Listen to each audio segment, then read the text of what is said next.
Jimmy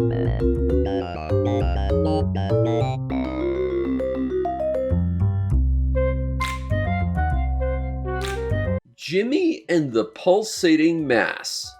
Isn't that a great name? Like seriously, you say the name of this game and you immediately get like a visual in your head. That is the sign of a very, very strong name right there. I was immediately attracted to this title because of that very, very strong name. And this game reminds me a lot of something like Undertale or Omori, with a little bit of Earthbound thrown in there, in the sense that it's a very standard RPG, but it is significantly more than it initially appears to be. And this game has just blown me away. Like, flat out, I'm just gonna tell you, you should play this game, because it is pretty amazing and quite special, I think. Now, the story to Jimmy follows, and this will shock you, but a kid named Jimmy, this nice little 8-year-old boy who has been tasked to go with his older brother Buck to go get some honey from a nearby bee's nest so that his parents can have adult fun times that, yes, you can in fact walk in on. Now, on this quest to borrow a cup of sugar from your neighbors, you go down your local cloudy hill and you meet the very helpful information guy. He'll be more than happy to give you all sorts of advice and be happy to repeat anything he ever says that needs repeating. This is great because it helps you understand all the mechanics pretty much off the bat, and he will be there throughout your adventure and is used mechanically as well as narratively in a very fantabulous way. You also start to notice some interesting things though. For one thing, you notice that your neighbors are all anthropomorphic animals. I guess it makes sense seeing as you're going to a beehive, but you'll also notice that there's a big wall sort of being built around your backyard to try and keep you out, and that apparently some people hired a guy to do that? That's weird. Anyway, you and your brother go to the nearby town when you learn that all of your animal friends are actually being threatened by some guy with green hair because he hates you. Where's this coming from? Why is this happy little game suddenly talking about people who actively hate Jimmy? What has Jimmy ever done? He just seems like a nice 8-year-old kid. Well, you put a stop to him, and you gain the power of your own imagination. Because Jimmy, in addition to just being a nice 8-year-old kid, he's very imaginative and empathetic. Something that this world needs a lot more of, to be honest. He gains the ability to transform into specific enemies he defeats. Don't get too excited, it's not a Pokemon thing. It's pretty much only story-relevant special enemies, but still, as you transform into all these different forms, you'll gain different abilities in combat, as well as actively allowing you to do things on the field. Such as that low-level goon you just destroyed, allowing you to shake things, so you can harass your animal friends just like he did. Don't be that guy, Jimmy. Anyway, that little detour's over, so you go to the beautiful giant's garden, where you see all the beautiful giant food and giant vegetables, and these kind of creepy scarecrows. But hey, you can try out your little shaking ability on them, and well, that's unsettling. Just gonna ignore that for the moment. And you go see some bees who praise Jimmy for being such a nice kid and being so helpful. And while you meet with the queen bee to get your cup of honey, you get to talk with their super nice buddy bees. These guys are awesome and super, super cute. Although they do fight you if you try and get in their way between a flower, but I mean, that's just getting in the way of their business. I get it, respect. But they've noted that the nearby thugs have started to sort of leech away the life from the land, so they ask Jimmy to go stop them. Jimmy, obliging, goes to the thug's base, and by either taking a very long roundabout way or shaking a guy twice using his thug abilities, he gets accepted to take a thug aptitude test to join them, which then leads to Information Guy, giving what is probably the thing that made me laugh the hardest in this game. But pretty quick, you are found out, and you are confronted by Punch Tanaka, coolest guy ever and my absolute hero, leader of these goons and villain, but he seems like a genuinely solid dude all the same. You defeat him and you go back and yeah,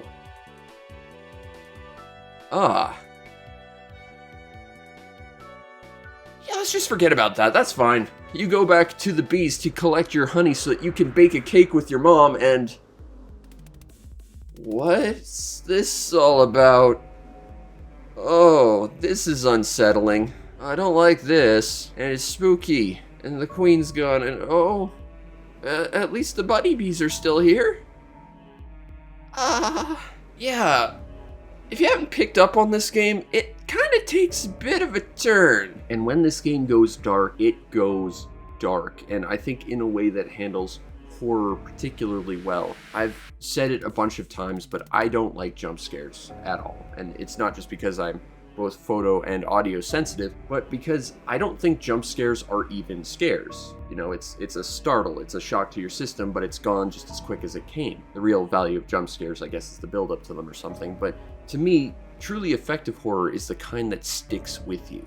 You know, it's not a shock to the system. It's small layers of pressure layered on top of each other over and over and over. And it's such a light difference in tone that you won't notice it until you're crushed underneath it. And the game utilizes its happy moments to try and build you back up from that. It'll create a happy little floor, only to shatter it, trying to build you up to a slightly lower floor of happiness, to shatter it to drop you even deeper. You know, this game handles its tone and atmosphere well, and it sticks with you, and it makes you think, because this game is ultimately trying to say something quite meaningful, and it does so in a masterfully atmospheric way.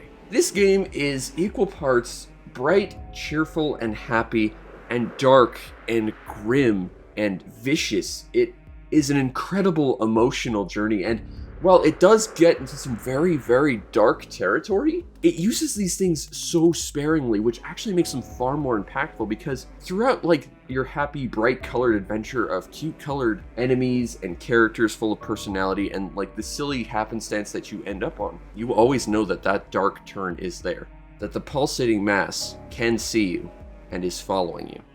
You might not be able to see it. It's peering from beyond the veil, just beyond your sight, but you can feel it scratching at the back of your brain.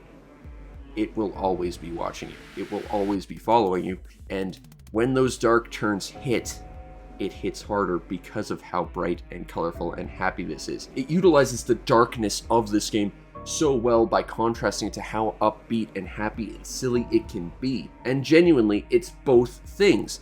This is one of the silliest, funniest, genuinely goofy games I've played in a while. I have not laughed so hard in a while as playing this game and seeing some of its really silly, fun jokes and its clever characters and its interesting characters. But it's also very dark and atmospheric and genuinely emotional. It follows the themes of family and about bravery and trying to overcome adversity. It does so many things about so many people. It's not just the story about an 8-year-old kid trying to get a cup of honey and his silly, wacky neighbors and how bright and colorful this world is, but it's also more than a big, spooky thing about scary stuff that happens and how genuinely terrifying and powerless you can feel. This game is a lot of things, and it's very, very profound and poignant. And each of the characters, Jimmy's family, have an important part to play in this.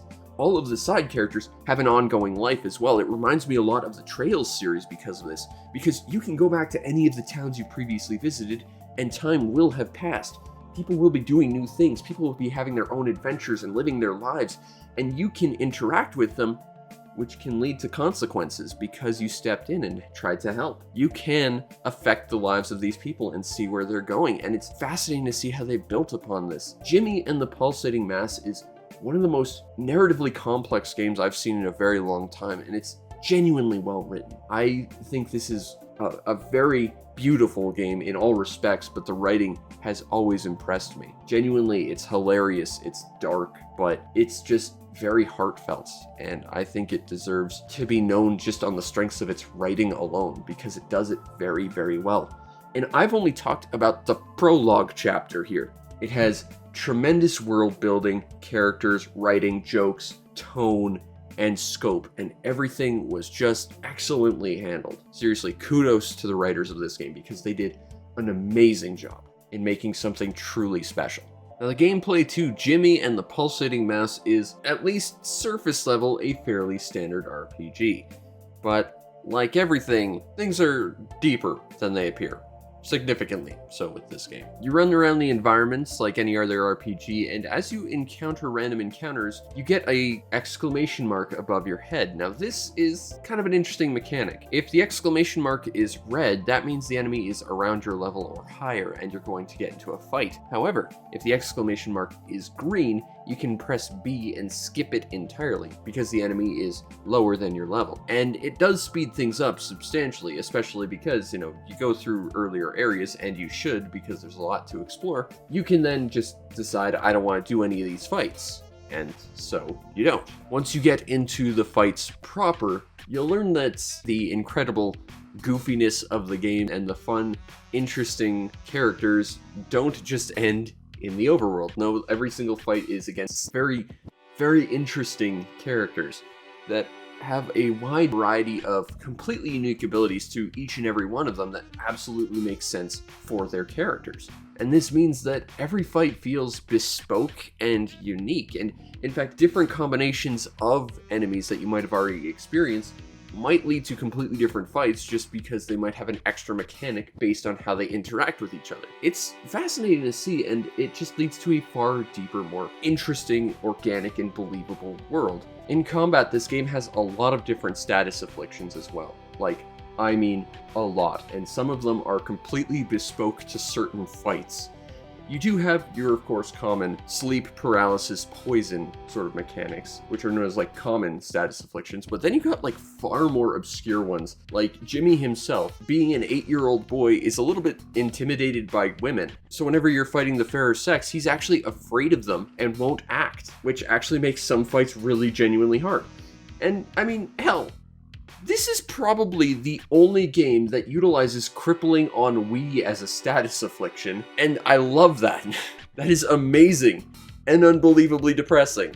But seriously, so many status afflictions and just bespoke content and mechanics per encounter.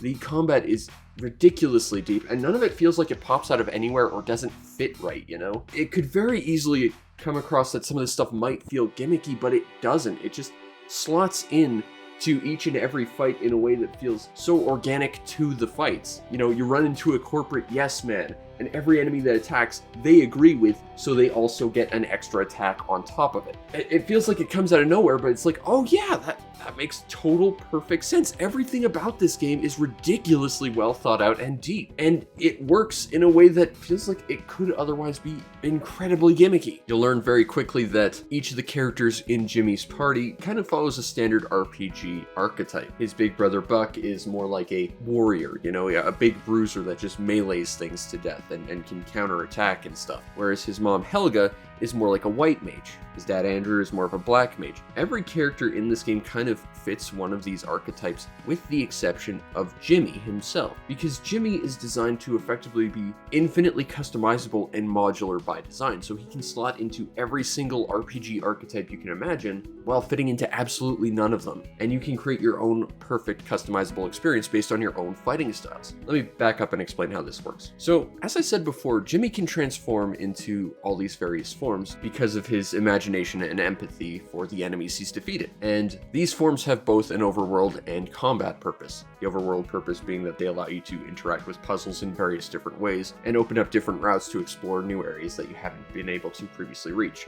which leads to a kind of non-linear adventure sort of aspect to exploration at times. But in combat, every single imagination Jimmy has can be leveled independently of Jimmy. Now don't take that the wrong way, Jimmy still gets the same amount of experience as any other imagination. However, they themselves also get to level.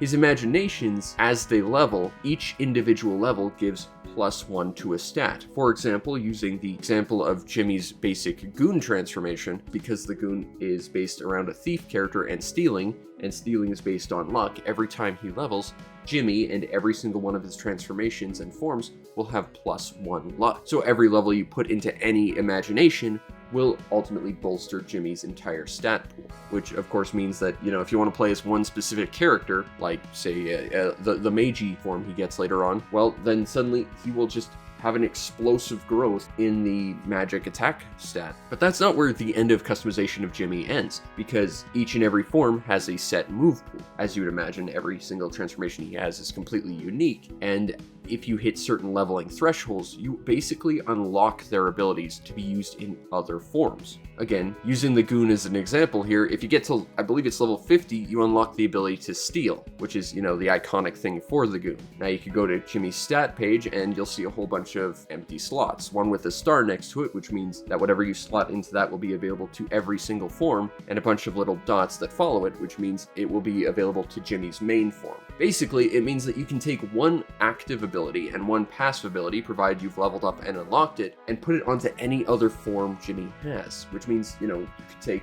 again, the mage character and slap on a very powerful melee attack if you've leveled up the melee form. This allows for a little bit of customization for each of Jimmy's forms, but the real strength of this comes at the end of the game when you would actually want to transform into Jimmy, and you'd have a completely custom move set, stat set, and passive set. Like I said, Jimmy is designed to be effectively modular and infinitely customizable while fitting into absolutely none and all of RPG archetypes in one go. And that means that he is, at his core, pretty much the perfect character for whatever you want him to be, and able to handle any situation provided you've got a build that works for your playstyle. But ultimately, this leads to the problem that Jimmy, being effectively the sum of his parts, is effectively not worth using until you level up those parts and then just create a custom Jimmy at the end. And to be fair, this felt very much the case while I was playing. I pretty much stuck to one specific form until I locked all of its abilities, and then swapped to another to try and unlock a few more to try and get a decent combination of passive abilities to create what I thought would be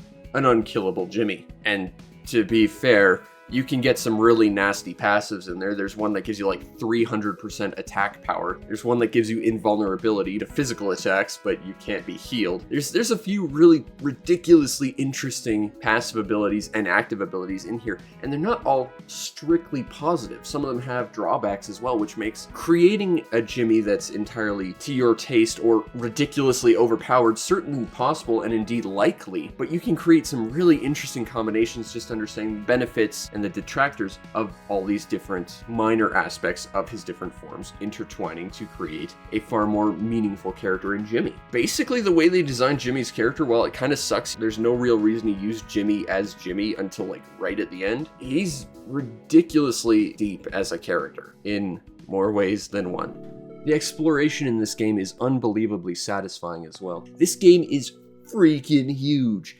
Every time I thought I was getting close to the end, it opened up bigger and bigger, and every area has a bunch of like smaller little sub areas. I was surprised at how many what felt like end game dungeons I could find, especially early on. Just the amount of content in this and the amount of effort that was clearly put on display here is just amazing. And you're frequently going back to previous areas using your new form's powers to open up new paths and find new secret areas, and they're usually really, really big. It's not just like, oh, you busted open a wall, have an item. No, it's usually you found a whole level that sometimes has like a secret level hidden within it that has like deeper depths of lore that builds up the characters and tells a deeper story than this game ever kind of initially hints at.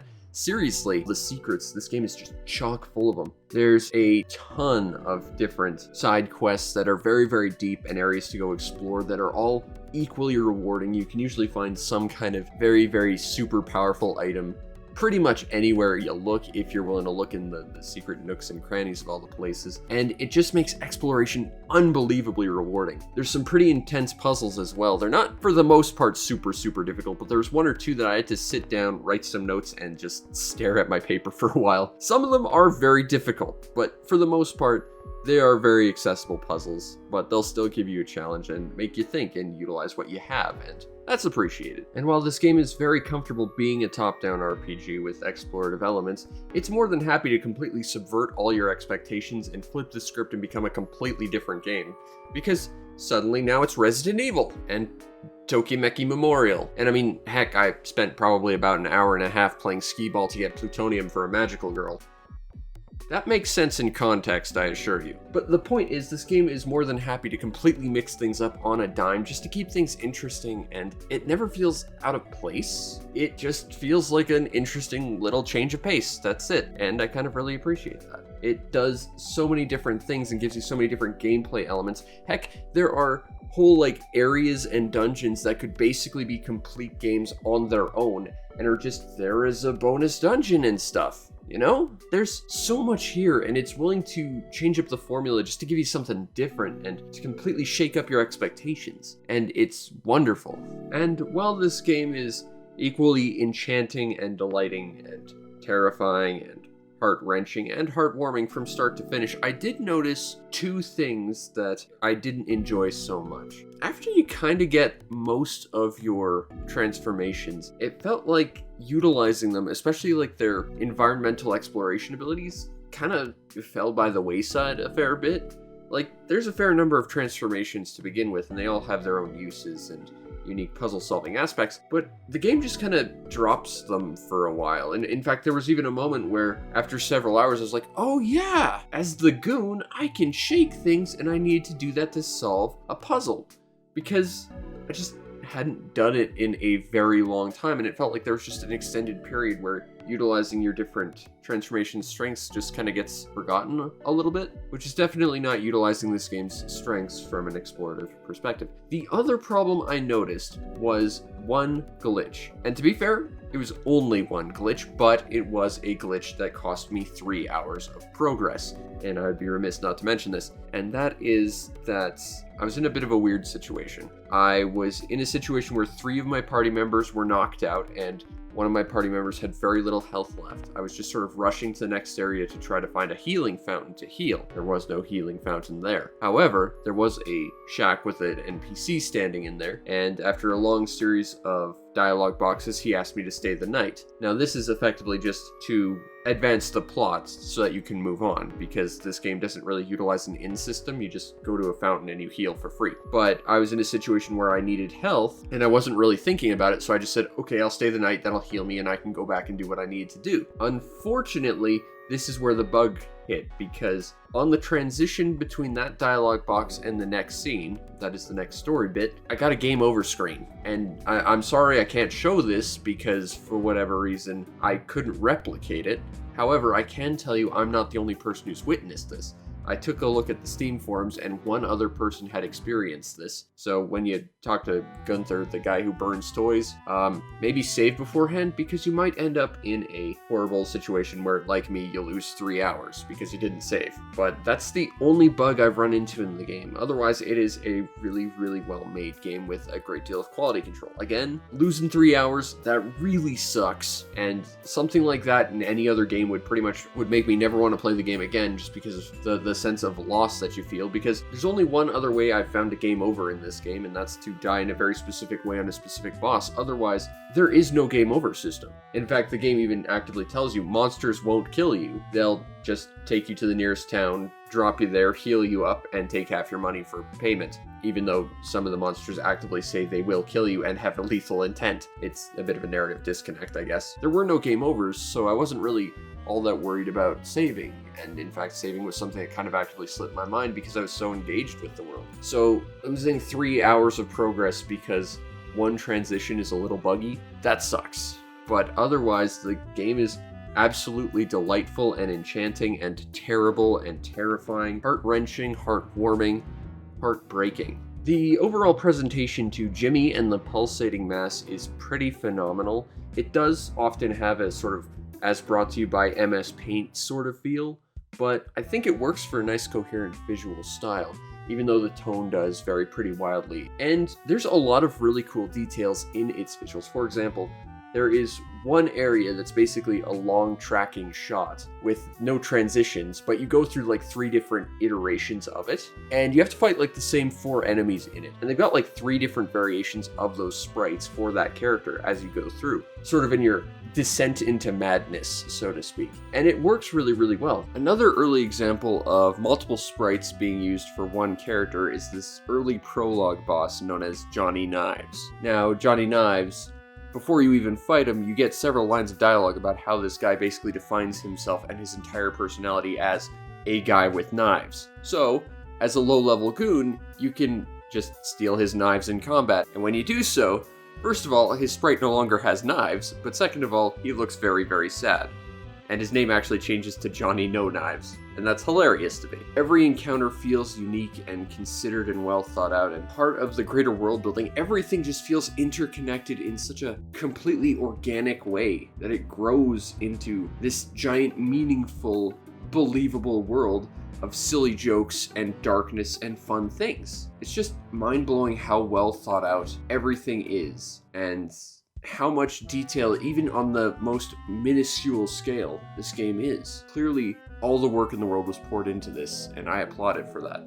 It's not really a presentation thing, but I remember there's a counter move, and you know, it's the descriptor is often like you coil up your muscles like a viper or something, and your Uncle Lars, who's a bit of a big guy, instead the dialogue box when he uses it is specifically special to him. It says, you know, you coil up like a viper, sort of. You know, he can't quite do it, but he still tries, and they have a bespoke dialogue box for that, and that's just cute. It's good world building. There is a lot of really beautiful use of color and an absence of color in places. I quite like the pastel color look of a lot of the earlier areas and how sort of picturesque and sort of kiddie they look. It's very, very beautiful. And when it gets dark, and it utilizes the visuals appropriately. And the audio design to this game is fantastic. Every piece of music fits its scene. There are bits where the music is just super spooky and scary, and bits where the audio is just like static and it crackles and it's kind of spooky. And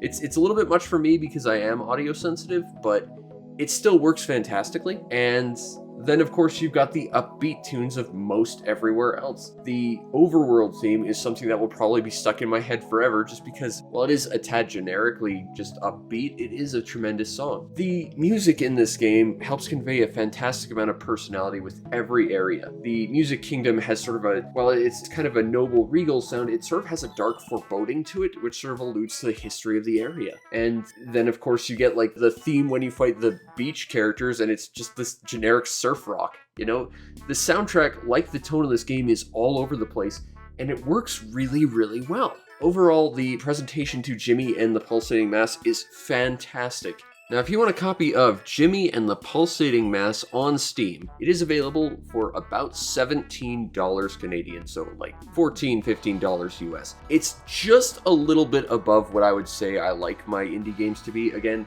on the high end, I tend to limit my indie purchases to about $15, just as a rule, so that I have a little bit more money so I can, invest into other indie games and stuff. But that said, this game is huge for its content, it's huge for its polish and its presentation, and it has just a massive amount of heart and effort put into this. This game left me floored, and I love this game. I think it's a tremendous game. It's definitely one of the most out of nowhere games I've played this year, and I think that everyone who has any interest in this game, or thinks this looks cool, or just wants to try something different, should absolutely play this game. I think I found this game because it was sort of recommended to be something similar to like Undertale or like Omori. It's a fairly basic game that is significantly bigger than it initially appears to be.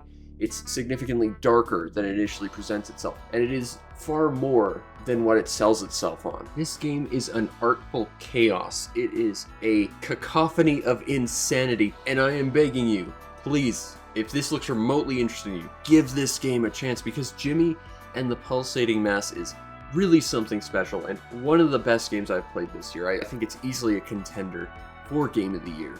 No questions asked. It is the Punch Tanaka of games I've played this year. Also, it taught me how to spell tchotchke. Seriously, the spelling of that just never comes up in my life. Didn't know it started with a T, so you learn something too.